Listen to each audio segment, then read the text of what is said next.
उठा लेंगे उठा लेंगे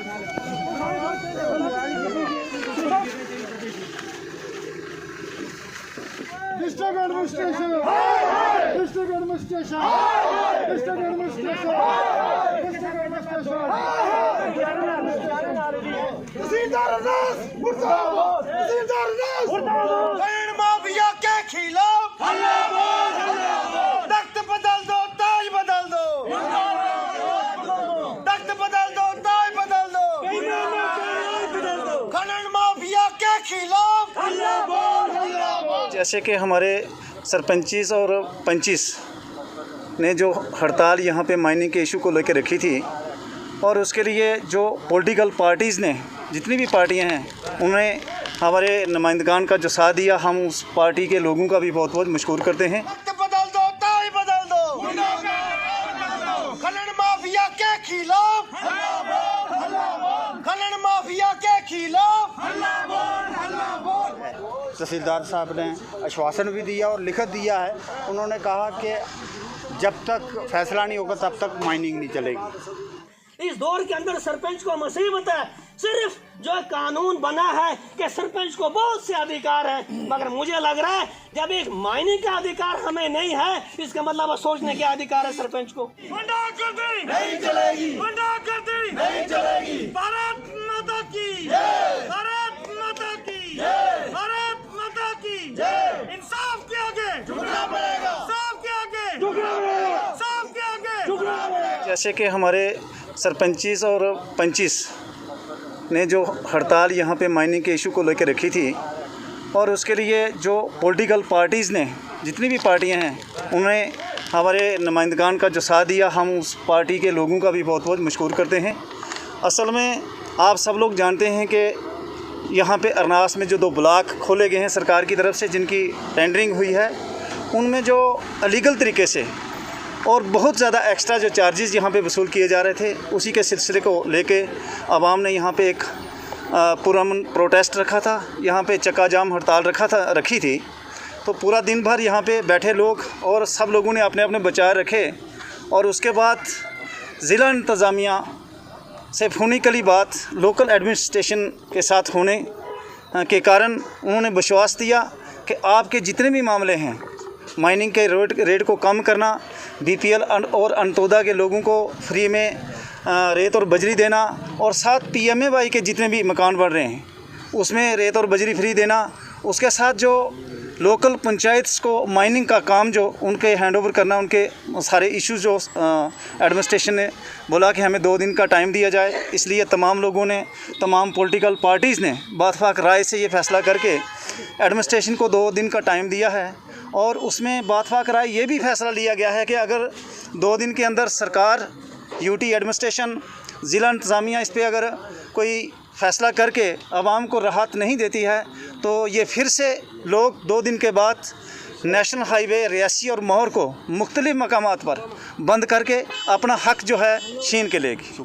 जिला की तरफ से हमारे पास जो प्रस्ताव आया, उस पर पंचों और सरपंचों ने और आवाम जनता ने फ़ैसला किया, और विचार विमर्श करने के बाद ये फ़ैसला हुआ कि भाई रेट जब तक कम नहीं होंगे तो हमारा धरना प्रदर्शन किसी भी कीमत पर बंद नहीं होगा।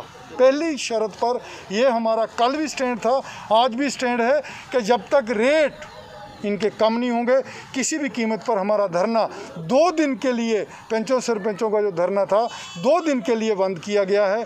और तीसरे दिन, मतलब कहने का मतलब 7 दिन तारीख तक इनको टाइम दिया गया है। उसके बाद चारों तरफ से जो आने जाने के रास्ते, नेशनल हाईवे चाहे नरलू का हो, थनपाल का हो, कौड़ी का हो, यानी मोहर जाने वाला हो, इससे सारे के रास्ते बंद करने का आवाम ने, इस जनता ने, सभी सरपंच और पंचों ने फैसला किया कि बंद करेंगे अगर माइनिंग के रेट कम नहीं हुए। पहले भी कह चुका हूँ कि कुछ अफसरान मिली जुली होने के बाद और माफिया का जो पैसा, गरीबों का लूटा हुआ पैसा, गरीब आवाम का जो पैसा है इनके पास जा रहा है, जेब इनकी गर्म हो रही है। और शुक्र करो ये फिर भी यहाँ तक पहुँचे।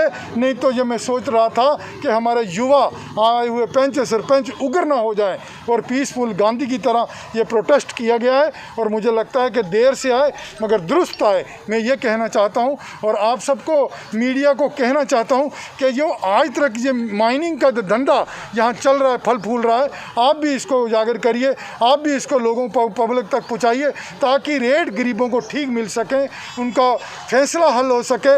और जैसे PMAY के मकान, BPL, बुढ़ापा, क्या कहते हैं, बिड्डो जो हमारी गांव की हैं, और पूरे शहर को, पूरे इलाके को जिस तरीके से उजाड़ने का काम इनका हो रहा है उस पर अंकुश लग सके। मैं आप सब के माध्यम से इतना ही कहूँगा कि मुझे पूरा विश्वास है। हम बार बार यही बोल रहे हैं कि हमारे गरीबों को लूटा जा रहा है, इधर माइनिंग हो रही है। इसके बारे में हमने कितनी बार बोला, मीडिया में भी हमने आपके माध्यम में हमने बहुत बताया कि जो रेट जो है लोगों से ज़्यादा ले रहे हैं, लेकिन कोई सुनाई नहीं हुई। DMO साहब से हमारी बात हुई थी, DC साहब ने DMO साहब को बोला कि आप मौके पर जाएँ, लेकिन DMO साहब मौके पर आते हैं नहीं, हमारी आवाम को कहीं बुलाया। अगर इन्होंने कोई डिमार्केशन की है, किसी गांव का कोई लंबरदार, चौकीदार, पंच सरपंच किसी को नहीं बुलाया। हमें ये नहीं पता है कि उन्होंने कहाँ वो माइनिंग के निशान लगाए हैं और किस किस ठेकेदार को कहाँ का उनका एरिया पड़ता है। अपनी मर्जी से वो सारा बजट उठा रहे हैं, किसी को पूछ रहे हैं। इतनी धांधली हो रही है, इतनी गुंडागर्दी हो रही है, लेकिन एडमिनिस्ट्रेशन सोई है। हमें मुझे ये नहीं पता चलता कि एडमिनिस्ट्रेशन इसमें क्यों इंटरेस्ट है। DMO साहब को क्या इंटरेस्ट है, वो क्यों नहीं आते हैं लोगों के पास और बीच में आके क्यों नहीं बताते हैं कि माइनिंग के रूल्स क्या हैं। इतनी बड़ी बड़ी मशीनें लगाई हैं, वो कहते हैं कि ये मशीनें नहीं चलेगी, रेता पानी से नहीं निकलेगा। कैसे निकल रहा है, कितने खड्डे किए हैं। जैसे हमारे सीनियर लीडर साहब हमारे केवल सिंह ने भी बोला था, बलमान ने भी बोला था कि मछलियाँ हैं इधर, इतनी बड़ी मछलियाँ, फिशरी डिपार्टमेंट है, इतनी मछलियाँ जो पानी से बाहर निकल रही है, कितनी नुकसान हो रहा है। तो हमारी यही एडमिनिस्ट्रेशन से रिक्वेस्ट है, हमारे गरीब लोगों की मदद की जाए। जो रेट है बजरी, रेत का, पत्थर का जो भी रेट है वो कम किया जाए। जैसे जम्मू उधमपुर डिस्ट्रिक्ट या रियासत उधमपुर कठुआ सांबा में है, वही रेट हमारे होने चाहिए। और जैसे श्रीनगर में पंचायतों को माइनिंग दी गई है, ऐसे हमारे भी ब्लॉक जो हैं, इन ब्लॉकों को माइनिंग के जो ब्लॉक हैं वो दिए जाएं। आज यहाँ पे हमारा धरना प्रदर्शन सुबह 9 बजे से 3 बजे तक हम बैठे रहे, लेकिन कोई मसला हल नहीं हो रहा था। जब ज़्यादा रूप ये हमारे प्रदर्शन ने लिया तो ज़िला इंतज़ामिया जो हिल चुकी थी और मौके पे आके उन्होंने यहाँ आश्वासन दिया, जब तक कोई फ़ैसला नहीं होता 2 दिन का समय दिया, हम माइनिंग का काम 2 दिन के लिए बंद करेंगे, उसके बाद देखेंगे आगे क्या फ़ैसला होगा। अगर पहले की तरह इस बार भी आपकी बात को टाला गया तो आपकी क्या रणनीति रहेगी? हम बैठ के बात करेंगे पंच सरपंचों से और पॉलिटिशियन यहाँ पे जो आए हैं, उसके बाद हम फैसला लेंगे कि आगे की कार्रवाई हमें क्या करनी है। और आज का जो हमारा प्रमुख मुद्दा था माइनिंग से लेकर था, जो लूटपाट यहाँ के ठेके द्वारा से की जा रही है, उसके खिलाफ हम यूथ पूरा सड़कों पे उतरा। हम अपने माननीय सीनियर लीडर कावला जी और जो हमारे पंची सरपंच यहाँ पे आए थे, जो यहाँ के पिलर हैं, कहीं ना कहीं एडमिनिस्ट्रेशन और इन माफियों की मिली भगत से ये काम चल रहा है, तो उसके हम सर खिलाफ हैं। आज जो इनका सोल्यूशन निकाला है, हम 2 दिन और वेट करेंगे। अगर इसका कोई सोल्यूशन नहीं निकाला तो हम सड़कों में पूरी सड़कें जाम कर देंगे। और ये जो प्रोटेस्ट होगा ये जम्मू लेवल स्टेट लेवल पर होगा। हर एक यूथ इनके साथ है, डिस्ट्रिक्ट का हर एक यूथ साथ है। मैं ज़्यादा बातें नहीं करता हूँ, लेकिन हमें प्रशासन ने आश्वासन दिया है कि वो उसका कुछ ना कुछ हल निकालेंगे। एडमिनिस्ट्रेशन ने संज्ञान लिया, हमारे पास नायब तहसीलदार आए और SHO साहब, उन्होंने कहा है ऊपर से हमें आदेश है कि आप उठा दें, हम बात करेंगे। बैठकर बात हुई जिसमें हमारे ऑल पार्टीज़ के नेता, सरपंच और पंचज बैठकर बात हुई कि 2 दिन का टाइम मांगा है, तो उन्हें लिखित दिया है। तहसीलदार साहब ने आश्वासन भी दिया और लिखित दिया है। उन्होंने कहा कि जब तक फैसला नहीं होगा तब तक माइनिंग नहीं चलेगी। क्योंकि हमारा माइनिंग के ऊपर आज प्रोटेस्ट था, उसका यही फैसला लिया गया। सारी जनता ने, पंच सरपंच और कुछ हमारे मौजूद लोग थे कि इन्होंने आज हमारा पहला प्रदर्शन था और इसका अगर यहाँ से लोकल हमारे यहाँ के नायब तहसीलदार साहब, एडमिनिस्ट्रेशन और SHO साहब जहाँ आए और उन्होंने आश्वासन दिया कि आप लिखित में हमें दीजिए और मेमोरेंडम देके आप ऊपर एडमिनिस्ट्रेशन में भेजिए, ताकि आपकी आवाज़ हम ऊपर तक लेंगे। उसके तहत हम सुबह से लेकर आज शाम को हमने जो प्रदर्शन स्थगित किया है उसका यही फैसला होगा कि अगर हमारी एडमिनिस्ट्रेशन बात को नहीं सुनती है, पंच और सरपंच और जहाँ के आवाम लोगों का अगर फैसला नहीं होगा, तो 2 दिन का उन्होंने हमसे टाइम मांगा है, वो टाइम हमने उनको दिया। अगर 2 दिन टाइम में जो फैसला नहीं लिया जाता है तो हमारा प्रदर्शन आने वाले समय में भी जारी रहेगा। मैं डीसी साहब के जो हमारे रियासी है और एलजी साहब को भी ये कहना चाहता हूँ कि आप हमारी आम जनता की आवाज़ सुनिए। हमारे जो पंच सरपंच हैं वहाँ का सारे काम रुके हुए हैं, वो काम तभी चल सकते हैं कि आप रेट कम कर लीजिए। मैं इससे ज़्यादा ना बोलते हुए जय हिंद जय भारत।